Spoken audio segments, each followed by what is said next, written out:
प्रिया वर्मा जी, हरदोई से। राधे राधे महाराज जी। महाराज जी, मेरा स्वभाव है कि सही को सही, गलत को गलत कहती हूँ। इस वजह से मेरे परिवारजनों से मेरी बनती नहीं, चाहे मैं हूँ या कोई और हो। किसी के साथ गलत या अन्याय बर्दाश्त नहीं करती। कई बार बड़े झगड़े हो जाते हैं। मैं क्या करूँ महाराज जी? मैं क्या बदलूं अपने आप को, या मतलब कैसे करूँ महाराज? नहीं, बदलना तो बिल्कुल नहीं है, पर थोड़ा सा समझना है कि हमको अच्छाई का तो साथ देना है, पर बुराई से वैर नहीं करना है। वैर करना और उदासीन होना अंतर होता है। उदासीन का मतलब होता है निरपेक्ष रहना। हम आपसे न मित्रता रखेंगे न शत्रुता रखेंगे। अगर हम वैर करते हैं तो वो गलत था बुराई करके, और हम गलत हो गए वैर करके, बात तो एक ही हो गई ना। वो बुराई कर रहा है और हम बुराई का वैर कर रहे हैं, तो हम भी तो बुरे हो रहे हैं। हमारे अंदर भी तो गलत बात आ रही है। हम झगड़ा किए ना, हम मान लो लड़ाई किए ना, तो ये गलत बात है ना। हमको उपेक्षा कर देनी चाहिए। उसे कहते हैं शास्त्रीय शब्दों में उदासीनता। उदासीनता न मित्रता और न शत्रुता। आपका आचरण है, आप जानेंगे। बस बहुत कम लोग ऐसे होते हैं जो अच्छाई से चलते हैं, अच्छाई का साथ देते हैं, पर बुराई का त्याग करना है, पर बुराई से झगड़ा नहीं करना। यदि हमने बुराई से झगड़ा किया तो वो बुराई में स्थित है, हम झगड़े में स्थित है, बात तो एक ही हो गई। एक आदमी बुरा कर रहा है और एक आदमी बुरा उसको कह रहा है, तो समय तो दोनों का उसी बुराई में जा रहा है ना। तो अंतर क्या पड़ा? अंतर यह है, यदि हमें सामर्थ्य हो तो हम अपने प्यार के बल से, अपने धर्म के बल से उसकी बुराई दूर कर सके, ना कि बुराई का वैर करें। वैर करना बुराई की निवृत्ति नहीं होगी और बुराई को बढ़ोतरी होगी। जब हम बुरे आदमी से वैर करते हैं तो और बुरा बन जाता है वो। और जब हम बुराई को प्यार दें, बुराई को सहन करें, तो ये सहनशीलता उसकी बुराई को नष्ट कर देगी। ये अध्यात्म है। जैसे एक बार एक नाथ स्वामी गंगा स्नान करके आ रहे थे, तो ऊपर गली के एक विधर्मी का उनका मकान था, तो थूक दिया ऊपर। वो फिर गंगा नहाने गए, फिर थूक दिया, फिर नहाने 100 बार थूका। वो कुछ नहीं बोले, एक बार देखा भी नहीं गंगा स्नान करने। 100वीं बार वो आके चरणों में गिर गया, क्योंकि 100 बार थूका और एक बार भी नहीं देखा, एक बार भी गाली नहीं दिया, एक बार भी नहीं बोले, तो आके हाथ जोड़ा और कहा गलती पड़ गई, मुझे क्षमा करो, मैंने 100 बार आपके ऊपर थूका, तो उनका मेरे ऊपर आपकी कृपा हुई। देखो संतों का स्वभाव, अच्छाई का स्वभाव।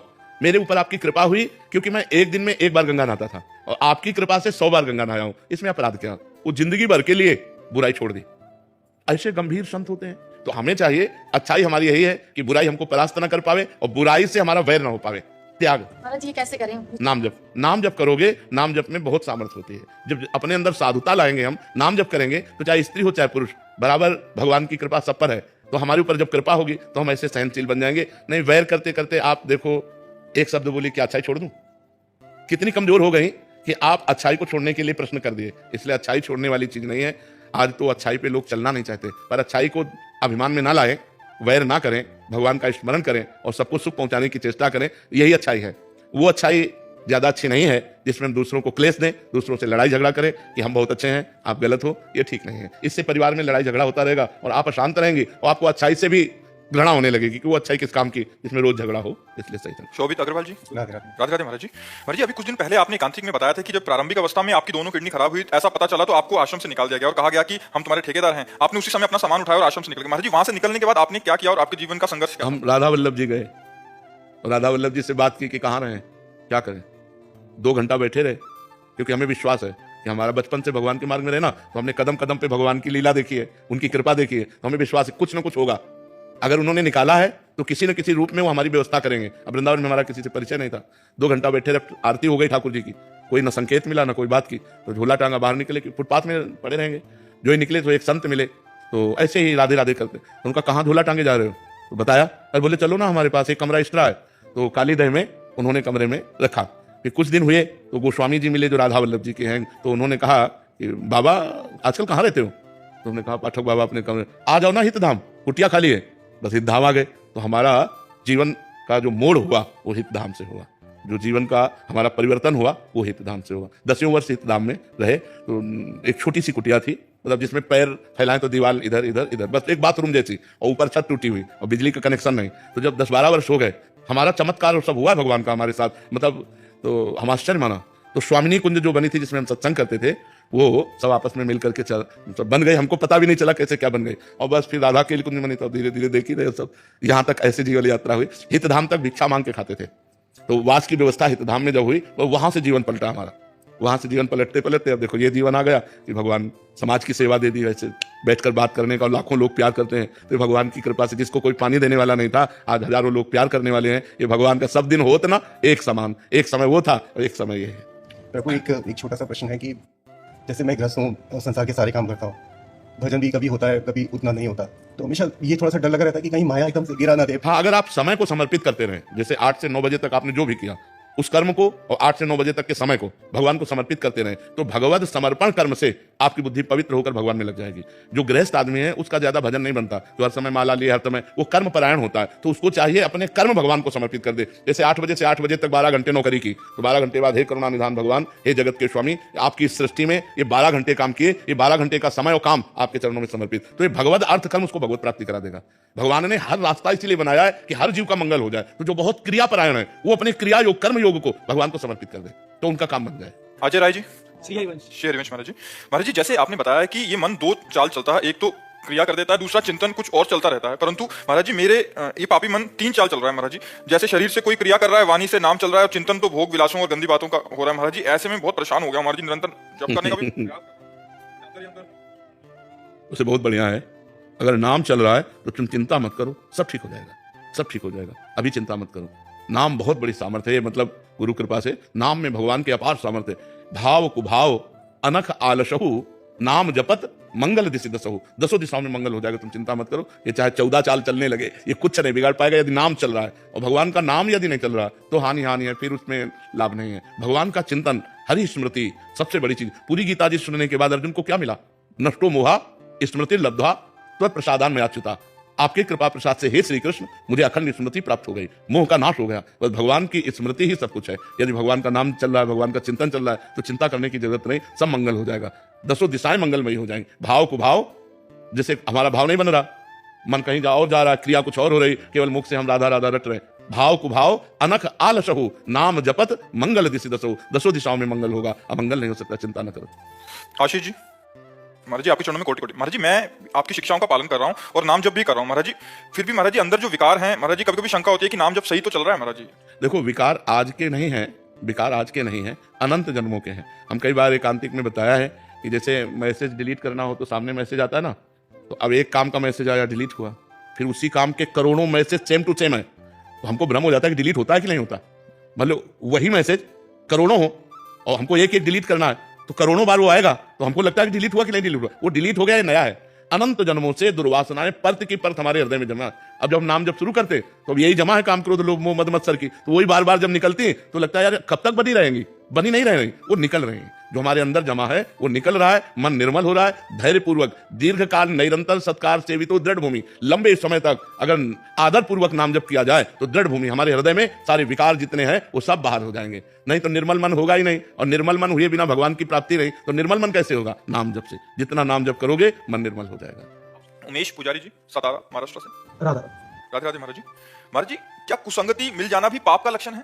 ये दुर्भाग्य है, हमारा प्रारब्ध जो है वो कुमार्गामी जो बना रहा है वो पाप प्रेरणा से ही बना रहा है। हमको बचना चाहिए विवेक के द्वारा। अभी सुसंगति कैसे मिलेगी? भगवान से प्रार्थना करें, बिनु हरि कृपा मिले नहीं संता, भगवान से प्रार्थना करें कि हमें संत संग मिले, हमें अंदर की जो सत्संगति है उसका प्रभाव पड़े, अंदर की कुमति का प्रभाव ना पड़े। बुद्धि में 2 भाव है, एक कुमति एक सुमति, तो सुमति भी अपना काम करती है, तो हम सुमति के अनुसार चले, कुमति के अनुसार। पाप के प्रभाव से कुसंगति मिल सकती है, लेकिन कुसंगति से बचना ये हमारी बुद्धि विवेक का कार्य है कि हमको जानते हैं ये गलत है, तो हमें बचने की चेष्टा करनी चाहिए उस व्यक्ति से, उस वस्तु से, उस स्थान से जो हमें भगवान से विमुख कर दे, धर्म से विमुख कर दे, सतमार्ग से विमुख कर दे। ऐसी कुसंगति से हमें बचना चाहिए। कुसंगति पूर्व प्रारब्ध के वशीभूत मिल सकती है, लेकिन हम विवेक के द्वारा उससे बच सकते हैं। ऐसा नहीं कि वो हमको रौंद डाले। रौंद तभी डालेगी जब हम भगवान का आश्रय नहीं लिए, नाम जप नहीं कर रहे, तो हमारी बुद्धि पवित्र नहीं है, तो फिर वो बुद्धि कुसंगति में बह जाएगी। और कौन कुसंगति पाए न साई, राहे न नीच मते चतुराई। कौन ऐसा है जिसको कुसंग मिले और नष्ट ना हो जाए? वो नष्ट भ्रष्ट हो ही जाएगा। वही बच सकता है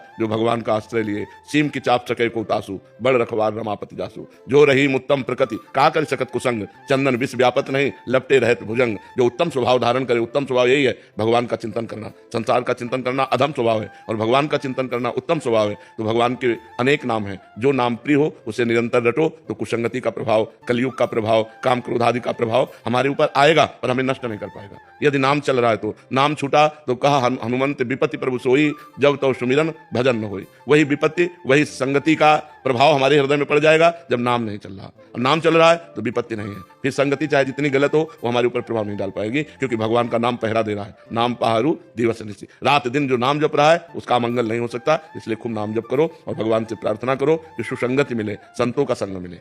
अरे आपके श्रीमुख से सुना है कि पुण्य पुंज मिले ना संता, तो आज के पुण्य जो करेंगे उसके परिणाम स्वरूप भी संतों का दर्शन। हाँ, ऐसा हो सकता है, ऐसा हो सकता है। हम तीर्थ अवगाहन करें, परोपकार करें और भगवान से प्रार्थना करें। तो फिर मिल सकता है, फिर संतों का संग मिल सकता है। सुकृतवान को ये लाभ मिल सकता है। पुण्यवान को जैसे पक्षियों को चुगाते चुगाते कभी हंस आ गए तो चुगाने का अवसर मिल गया, ऐसे ही हम जनरल साधारण सेवा करते करते कभी किसी महापुरुष की सेवा बन गई, हमारा काम बन जाएगा। तो हमारा भाव जब पुण्य अर्जित करने का हो, पाप से रहित जीवन हो, तो संत संग निश्चित मिल जाएगा। पुण्य पुण्य बिन मिले ही न संता, ऐसा भी सिद्धांत है। खूब सुकृत करे तो उसके परिणाम से भी संत संग मिल जाता है। मुकेश जी कैलिफोर्निया से। राधे राधे महाराज जी। महाराज जी, आप जी कहते हैं कि हमने अपने मन को समझाना है कि हम कौन हैं। क्या आप जी का तात्पर्य हमसे आत्मा से है जिससे मन को समझाना है? हाँ, या हम नहीं, मन को मन समझे ना समझे, आप समझ जाओ, आप अपने आप से समझ जाओ। ये मन से समझना नहीं होता, ये अपने आप से समझना होता है। यही तो कठिन बात है ना ज्ञान मार्ग में। अपने आप से, अपने आप में प्रेम करना है, अपने आप से सब कुछ अलग कर देना है, सब कुछ अलग कर। अंतःकरण आप थोड़ी हो, आप तो अंतःकरण के दृष्टा हो। आप अपने को समझिए, आप ना स्थूल शरीर है, ना अंतःकरण है, ना इंद्रियां हैं, ना इनके भोग आप भोगते हैं, ना इंद्रियों द्वारा कोई कार्य करते हैं। पर ना करते हुए भी आप कर्ता बने हुए हैं, ना भोगते हुए भी आप भोक्ता बने हुए हैं। इसलिए आपको फंसना पड़ेगा। महाराज जी, जैसे हमने अपने मन को समझाना है, तो ये जो हम है, नहीं, आप मन के आगे जा ही नहीं पा रहे ना, बिना भजन के कैसे जा पाओ? हम कह रहे हैं मन को समझाना नहीं है, मन को समझाना नहीं। आप समझ जाओ, मन समझ जाएगा। आप अपने को जानते ही नहीं हो तो क्या समझो? आप कौन है? आत्मा, परमात्मा स्वरूप, तत्त्वम असि। प्रश्न करे कि जैसे मैं कौन हूं, तो वेद उत्तर दे रहा है, तत्त्वम असि, तुम वही परमात्मा स्वरूप हो। अब भगवान का अंश भगवत स्वरूप होता है ना। ममैवांशो जीव लोके जीव भूता सनातना मना कष्टान इंद्रियाणि प्रकृति स्थान कर सती। वो प्रकृति के आकर्षण में, मन और इंद्रियों के चक्कर में फंसकर अपने आप को भूल गया। अपने आप को जान लो तो मन पवित्र हो जाएगा, तन पवित्र हो जाएगा, क्योंकि आप परम पवित्र हैं। अब अपने आप को तो हम जान नहीं पा रहे, मन तक हमारी पहुंच हुई है कि हमारा मन ठीक हो जाए तो सब ठीक हो जाए। महाराज जी, आत्मा मन को समझाती है कि ये गलत नहीं करना, ये इस तरह से गलत रास्ते पे नहीं जाना। आत्मा निर्लेप है, ये बुद्धि समझाती है। जो समझाने का कार्य है वो बुद्धि का है, जो संकल्प विकल्प करने का कार्य वो मन का है, जो चिंतन का कार्य है वो चित्त का है, जो क्रिया को स्वीकार करना और अस्वीकार करना, भोक्ता और कर्ता भाव, ये अहंकार का है। अंतःकरण चतुष्टय में मन बुद्धि चित्त अहंकार। आत्मा इनका दृष्टा है, साक्षी मात्र है। वो कोई क्रिया नहीं करता, उसके द्वारा कोई भी भोग नहीं भोगे जाते। वो निर्विकार सच्चिदानंदमय है। तभी तो मोक्ष को प्राप्त हो जाता है जीव, जब अपने स्वरूप को जान जाता है। जहां स्वरूप का अनुभव हुआ तो नहीं स्वात्मारामम विषय मृग तृष्णाम भ्रमयति आत्माराम पुरुष आब्रह्म स्तंभ पर्यंतम सर्वम मायामयम जगत। ऐसा जानकर निर्लेप और निर्विकार हो जाता है। पर यह ज्ञान प्राप्त होना बहुत कठिन है। सुन लेना, बोल लेना अलग बात है, लेकिन इसका अनुभव होना अलग बात है। जब अनुभव हो जाएगा तो कोई भी विषय आप पर प्रभावित नहीं करेगा। कोई भी काम, क्रोध, लोभ, मोह, मद, मत्सर, इनका प्रभाव ना अभी है ना आगे रहेगा। अब भी नहीं है, पर ना होते हुए भी हम स्वीकार किए हुए हैं। इसलिए हमको भास रहा है जैसे स्वप्न में कोई भी पदार्थ, वस्तु, व्यक्ति, स्थान नहीं होता, पर भासता है जब तक हम जगेंगे नहीं। ऐसे ही जब तक हम अज्ञान से पूर्ण रूप से जगेंगे नहीं, मोह निद्रा से, तब तक ये स्त्री पुरुष, जड़ चैतन्य, दुख सुख आदि द्वंद्व बने रहेंगे। और जब हमें शुद्ध ज्ञान हो जाएगा तब ये द्वंद्व सब नष्ट हो जाते हैं। महाराज जी, आत्मा सिर्फ सुनती है और देखती है, या बोलने की भी शक्ति होती है? सुनने का काम श्रवणेंद्रिय का है, बोलने का काम वाकेंद्रिय का है, देखने का काम नेत्रेंद्रिय का। वो कुछ नहीं करती। अभी तुम्हारी पहुंच ही नहीं, तभी तो कहा अंतःकरण तक तुम केवल बात करते हो, आत्मा तक तो पहुंचने की बात ही नहीं। भाई, वो सुनना किसका काम है? श्रवणेंद्रिय का। देखना किसका काम? नेत्रेंद्रिय का। बोलना किसका काम? वाकेंद्रिय का। आत्मा इसमें कहा है, समझ रहे हो? इसलिए नाम जप करो, पहले नाम जप करो, तब फिर आगे बढ़ पाओगे। अरुणा जी फतेहपुर। राधे राधे महाराज जी। गुरुदेव भगवान, वृंदावन में सभी भक्तों को रोते देखा है, मतलब भाव में। ऐसा अन्य पंथों में नहीं देखा जाता है धर्म में, ऐसा क्यों महाराज जी? अलग अलग अलग भाव है, अलग। ये रोने का देश है, इसको प्रेम देश कहते हैं। और प्रेम में यही थाती मिलती है, रोना, सिसकना, तड़पना, आहों की जागीर। ये प्रेम का स्वभाव होता है। अपने प्यारे के विषय में चिंतन करके या तो आनंद में रोना और या विरह में रोना। ये रोने का देश है। तो यहाँ जब भाव बढ़ता है तो आनंद अश्रु बहने लगते हैं, या तो फिर विरह अश्रु। दो प्रकार के आंसू होते हैं, एक आनंद के, मिलन के, और एक विरह के होते हैं। यहाँ के प्रेमियों में ये दो ही बातें देखी गई हैं। और नाम ले ले करके, पुकार पुकार करके, तड़प तड़प करके उनके लिए रोना, और मिल गए तो आनंद में रोना, आनंद में अश्रु प्रवाहित होते हैं। तो ये प्रेम देश वृंदा विपिन, वृंदावन धाम, ब्रज 84 कोस, ये प्रेम देश है। यहाँ की रज में प्रेम समाया हुआ है, यहाँ की लता पता में प्रेम समाया हुआ है। तो जब यहाँ कोई उपासना करता है तो उसके अंदर भी रंग आ जाता है। इस रजरानी का इतना बड़ा महत्व है कि उद्धव जैसे महात्मा कहते हैं, मैं यहाँ की लता गुल्म औषधि बन जाऊं, जिससे वृंदावन की रज, ब्रजवासियों की चरण रज हमारे ऊपर उड़कर पड़े और मैं भी प्रेम को प्राप्त हो जाऊं। इसी रजरानी का प्रभाव है कि भगवान के लिए आंसू आना बहुत बड़ी बात है। आंसू तो सबके आते हैं, कौन नहीं रोता? पर कोई अपने तन के लिए रोता है, कोई तन संबंधी के लिए रोता है, कोई धन के लिए रोता है। भगवान के लिए कोई रोए, अहो भाग्य, अहो भाग्य, धन्य भाग्य है। सतरत सतरत सा लोकान तारेति, वो स्वयं तर जाता है, स्वयं तर जाता है, लोगों को तार देता है। मम भक्ति युक्तो भुवनम पुनातु, जो भगवान के लिए रोता है, जो एकांत में बैठ करके भगवान के लिए रो रहा है, हे नाथ हे करुणा, धन्य है। वही तो जगत को पावन करने वाला महात्मा है, जिसके आंसुओं से भूमि भींगती है भगवान के विरह में या भगवान के मिलन में। तो धन्य है उनका जीवन। इसलिए ये देश प्रेम देश है, यहाँ प्रेम की महिमा है। ये साधना भूमि नहीं, ये सिद्ध भूमि है। ये प्रेम, यहाँ बड़े बड़े सिद्ध महापुरुष भी याचना करते हैं, शिव सनकादिक जो रज चाहत सो रज शीस चढ़ाऊं, किशोरी तेरे चरणन की रज पाऊं। बड़े बड़े ब्रह्मा शिवादि भगवत स्वरूप महापुरुष भी यहाँ का वास चाहते हैं, यहाँ की रजरानी को माथे पे चढ़ाना चाहते हैं। अनिल जी। राधे राधे स्वामी। राधे राधे महाराज जी। महाराज जी, आत्मज्ञान प्राप्ति के लिए समाधिस्थ गुरु से प्रार्थना करने से जीवन में जीवंत गुरु का आगमन होता है क्या? ऐसा भी हो सकता है, जब आप उनसे प्रार्थना करोगे तो किसी न किसी रूप में अपने आकर के आपको उपदेश देंगे। जब हम किसी महापुरुष का आश्रय लेते हैं तो महापुरुष और भगवान अभेद हो जाते हैं। ब्रह्मविद ब्रह्म ही भवति, जो ब्रह्म को जान लेता है वो ब्रह्म स्वरूप हो जाता है। तो अब अव्यक्त वो हो चुके, अंतर्ध्यान हो चुके, तो भगवान के स्वरूप हो चुके। जब उनका चिंतन करेंगे तो भगवान संयोग बना देंगे, किसी न किसी महात्मा से मिला देंगे, जिससे हमारा जो मार्ग अवरुद्ध हो रहा था, जहां हम रुक रहे थे, लड़खड़ा रहे थे, हम आगे बढ़ जाएंगे। महाराज जी, जैसा आत्मज्ञान प्राप्त करने के लिए हम समाधिस्थ गुरु से प्रार्थना करते हैं, तो वो जीवंत सदगुरु को हमारे जीवन में ला देते हैं। लेकिन जीवंत गुरु लाने के बाद फिर हम जो दीक्षा पाते हैं उनसे, तो फिर से समाधिस्थ गुरु का गुरु कार्य हम कर सकते हैं। हमको भावना कर लेनी चाहिए जीवंत गुरु में कि पूर्ण पर ब्रह्म परमात्मा मेरे उद्धार के लिए आया। द्वैत नहीं रखना चाहिए, वो अलग और ये अलग, ऐसा नहीं रखना चाहिए, क्योंकि गुरु साक्षात पर ब्रह्म, ये हमें बुद्धि लानी है। गुरु साक्षात पर ब्रह्म तस्मै श्री गुरुवे नमः। गुरु में अगर लघु भाव रहा तो समाधिस्थ महापुरुष में श्रेष्ठ भाव, और जीवंत गुरु में लघु भाव, तो कभी काम नहीं बन पाएगा। हमको यही भावना करनी है कि वही महापुरुष इस रूप में आए हैं, अब जो ये आज्ञा करेंगे हमको वैसे चलना है। तो परमात्मा तो सर्वत्र है ना, कि गुरु तो परमात्मा स्वरूप है ही। हम अपने गुरुदेव में पूर्ण रूप से ब्रह्म भाव कर पावे, यही हमारी साधना है। और जब गुरु में ब्रह्म भाव हो गया तो ब्रह्मानुभूति अपने आप हो जाएगी। गुरु साक्षात परब्रह्म, ये बात आना बहुत कर। गुरु तो लाखों लोग बनाए, लेकिन गुरु साक्षात परब्रह्म ये अनुभव नहीं होता। साक्षात परब्रह्म से हम बात कर रहे हैं, साक्षात परब्रह्म का हम दर्शन कर रहे हैं, ऐसा का अनुभव होता है? ये होता है एक अच्छे संत है, बहुत इतनी बात आई कि अच्छे संत है, पता नहीं समाधिस्थ है कि नहीं है। हमारा मनुष्य बुद्धि गुरु के प्रति जो होती है वो नहीं निकल पाती। अगर ब्रह्म बुद्धि आ जाए तो फिर ब्रह्म दो नहीं है, एको ब्रह्म द्वितीयो नास्ति। तो वही साक्षात पर ब्रह्म तो गुरुदेव के रूप में विराजमान है। अब हम और कौन समाधिस्थ महापुरुष का चिंतन करें? वही है, इस रूप में आ गए हैं, बस ये भाव बदल। यही मानना है कि वही है, इस रूप में। बिल्कुल, बस बस बस बस।